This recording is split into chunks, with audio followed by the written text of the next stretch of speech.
Hello student, welcome to my channel. आज की video में हम क्लास 10 के हिंदी में पार्ट 4 जो हमारा जो चैप्टर है उसके आज हम लेखक परिचय को पढ़ेंगे। तो हमारा जो चैप्टर है उस चैप्टर का नाम है नाखून क्यों बढ़ते हैं, और इस चैप्टर के लेखक जो है वो है हजारी प्रसाद द्विवेदी जी इस पाठ के। और ये जो है ये पाठ ये किस विधा में है, तो निबंध विधा में है, और वो भी कैसा निबंध, ललित निबंध। तो ये जो है क्वेश्चन आता है कि नाखून क्यों बढ़ते हैं। यह पाठ जो है किस विधा में है, निबंध है, कविता है, कहानी है या फिर पत्र है, ये सब पूछता है। तो ये आप याद रखिएगा कि यह जो है पाठ इसकी विधा जो है एक ललित निबंध है। ठीक है, तो चलिए अब हम लोग हजारी प्रसाद द्विवेदी जी की जीवन परिचय के बारे में पढ़ते हैं। तो इसे मैं अभी वीडियो में पढ़ा दे रही हूँ। इसे आप अपने घर पर मतलब जो आपका टेक्स्ट बुक है, आपका जो बुक है उससे आप अपना पढ़िएगा भी, क्योंकि हम तो आपको पढ़ा के समझाएंगे, उससे समझ में आएगा ही। साथ ही आप अगर अपने से पढ़कर लिखिएगा तो उससे और बेहतर से आपको याद हो जाएगा। तो ऐसा कार्य जरूर कीजिएगा, अपने से भी जरूर पढ़िएगा। चलिए शुरू करते हैं। जन्म परिचय पहले पढ़ेंगे। तो आचार्य जो है हजारी प्रसाद द्विवेदी जी, इनका जन्म जो है 1907 में उत्तर प्रदेश के बलिया जिले के आरत दुबे का छपरा नामक गांव में हुआ। देखिए कब हुआ था, तो 1907 में हुआ था। कहाँ हुआ था, तो किस राज्य में हुआ था, तो उत्तर प्रदेश। उत्तर प्रदेश के कौन से जिले, बलिया जिले। बलिया जिले के किस जगह पे, बलिया जिले के आरत दुबा नामक जगह के छपरा नामक गांव में हुआ था इनका जन्म। ये इनका पूरा डिटेल में दिया हुआ है कि इनका जन्म कब और कहाँ हुआ था। फिर है कि इनकी साहित्यिक रचनाएं, तो द्विवेदी जी की प्रमुख रचनाएं निम्नलिखित हैं। निबंध संग्रह कौन कौन से द्विवेदी जी की प्रमुख, अशोक के फूल, कल्पलता, विचार और वितर्क, कुटज, विचार प्रवाह, आलोक पर्व, प्राचीन भारत के कलात्मक विनोद आदि हैं निबंध संग्रह साहित्यिक रचनाएं में। ये निबंध संग्रह थे। इसके बाद है उपन्यास। इनके प्रमुख उपन्यास बाण भट्ट की आत्मकथा, वारुद चंद्रलेख, पुनर्नवा, नामदास का पोथा आदि जो है इनकी उपन्यास हैं साहित्यिक रचनाओं में। फिर है आलोचना साहित्य इतिहास, ये भी इनके साहित्यिक रचनाओं के अंतर्गत आता है। इनकी प्रमुख आलोचना है सूर साहित्य, कबीर, मध्यकालीन बोध का स्वरूप, नाथ संप्रदाय, कालिदास की लालित्य योजना, हिंदी साहित्य का आदिकाल, हिंदी साहित्य की भूमिका, हिंदी साहित्य उद्भव और विकास आदि हैं जो इनकी आलोचना इतिहास है, आलोचना साहित्यिक इतिहास है। फिर है इनकी साहित्यिक रचना में ग्रंथ संग्रह।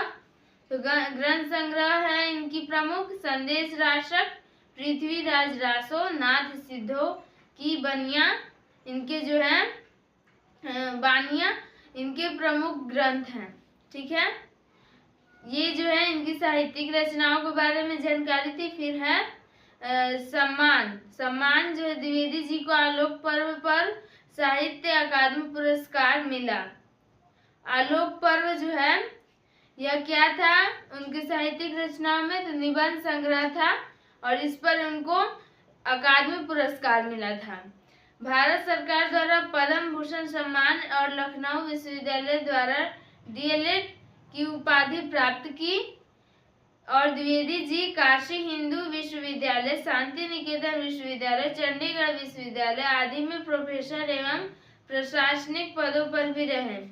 ये एक बहुत ही महत्वपूर्ण और महान जो है हिंदी साहित्यकारों में आते हैं।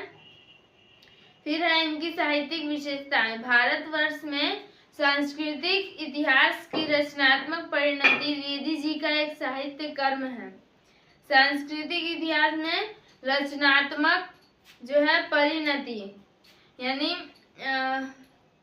यानी जो भारत का सांस्कृतिक इतिहास है उसकी रचनात्मक ढंग से इन्होंने अपने साहित्यों में लिखा है। द्विवेदी जी का अगाध पांडित्य संस्कृत, प्राकृत, अपभ्रंश, बांग्ला आदि भाषाओं व उनके साहित्य के साथ इतिहास, संस्कृति, धर्म, दर्शन और आधुनिक ज्ञान की व्यापकता व गहनता में पैठ कर नवीन मानवतावादी सर्जना और आलोचना की क्षमता लेकर उभरा है। इनकी जो साहित्यिक रचना है मुख्यतः आलोचक हैं। ये आलोचना मतलब जो साहित्य लिखे हैं आलोचनात्मक साहित्य है इनके। आलोचना का अर्थ है जैसे किसी ने कोई किताब लिखी है तो उस किताब को पढ़ने के बाद यदि उनके किताब में कुछ अगर कमी है तो उससे संबंधित बातों को लिखना कि यह कमी क्या है और इसे कैसे दूर किया जा सकता है, यही होता है आलोचनात्मक साहित्य। उन्होंने ज्ञान को बोध और पांडित्य की सहदृढ़ता में ढालकर विचारों की तेजस्विता और कथन के लिए लालित्य जैसी दुनिया का संसार हमारे सामने उपस्थित किया है।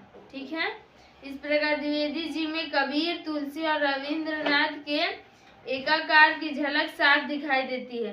पूछ देगा एग्जाम में तो किसकी झलक दिखाई देती है, उनमें तो कबीर, तुलसी और रविंद्रनाथ जी की।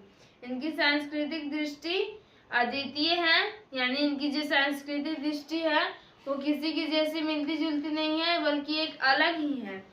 द्विवेदी जी के अनुसार भारतीय संस्कृति का समय समय पर उपस्थित अनेक जातियों के महान साधनांशों के लवण नीर के संयोग से विकास हुआ है।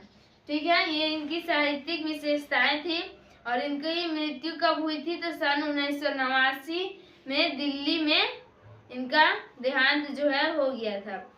अब फिर इस पाठ के बारे में है कि पाठ में क्या है, तो देखिए हमने ये पाठ तो मुख्य रूप से पढ़ा है, तो हम आपको बता दें कि इस पाठ में मनुष्य की जो पार्श्विक प्रवृत्ति, यानी जैसे पुराने समय में जब आदि मानव होते थे तो उस समय वे नाखूनों को हथियार के रूप में इस्तेमाल करते थे, लेकिन आधुनिक समय के जो मानव हैं उनको नाखूनों की कोई आवश्यकता नहीं है, जिसके कारण ये बार बार उसे काट देते हैं। लेकिन फिर भी ये नाखून जो है हमारे पार्श्विक प्रवृत्ति को भूलने नहीं देते हैं और बार बार बढ़ जाते हैं। और फिर इस नाखून को लोग कब किस रूप में उपयोग करते थे, इसको सजाने के लिए मतलब एक समय इसको सजाया भी जाता था और फिर एक समय इसका हथियार के रूप में भी उपयोग किया जाता था। तो यही सब के बारे में इस चैप्टर में है मुख्य रूप से। तो देखिए यहाँ हमारे किताब में भी दिया है कि प्रस्तुत पाठ नाखून क्यों बढ़ते हैं जाहिर प्रसाद द्विवेदी जी द्वारा जो है लिखित ग्रंथावली से लिया गया है। प्रस्तुत पाठ में प्रख्यात लेखक और निबंधकार का मानवतावादी दृष्टिकोण उजागर होता है। प्रस्तुत निबंध में द्विवेदी जी ने बार बार काटे जाने पर भी बढ़ जाने वाले नाखूनों के बहाने अत्यंत सहज शैली में सभ्यता और संस्कृति का विकास उद्घाटित कर दिया है। देखिए हमने आपको बताया था कि इन्होंने मतलब बताया था ये चीज कि एक समय हमारे सभ्यता में कि इसे बहुत ही सुंदर से सजा कर रखा जाता था, फिर एक समय इसको हथियार के रूप में उपयोग किया जाता था और लेकिन आज के मानव इसे बार बार काटते हैं लेकिन फिर भी ये बार बार जो है बढ़ जाता है। नाखूनों के बढ़ने में लेखक ने मनुष्य की आदिम पार्श्विक प्रवृत्ति और संघर्ष चेतना को प्रमाणित किया है। नाखूनों को बार बार काटते रहने एवं अलंकृत करते रहने से लेखक मनुष्य के सौंदर्य बोध और सांस्कृतिक चेतना को भी निरूपित करता है। अलंकृत करना यानी सजाना। द्विवेदी जी ने मनोरंजक शैली में नाखूनों के बहाने मानव सत्य का दिग्दर्शन कराने का सफल प्रयास किया है। इस चैप्टर में जो है प्रस्तुत निबंध में नई पीढ़ी में सौंदर्य बोध, इतिहास चेतना और सांस्कृतिक आत्म गौरव के भाव उभरते हैं। इस चैप्टर में यही है कि नाखूनों के बारे में दिया गया है। इसकी नई पीढ़ी में इसके सौंदर्य बोध का ज्ञान दिया गया है इस चैप्टर में, ऐतिहासिक चेतना और सांस्कृतिक आत्मगौरव के भाव को। तो चलिए, हमने इस चैप्टर का पूरा परिचय पढ़ लिया। अब हम लोग इस चैप्टर को पढ़ेंगे नेक्स्ट वीडियो में। आज के लिए इतना ही, मिलते हैं अगली वीडियो में। धन्यवाद।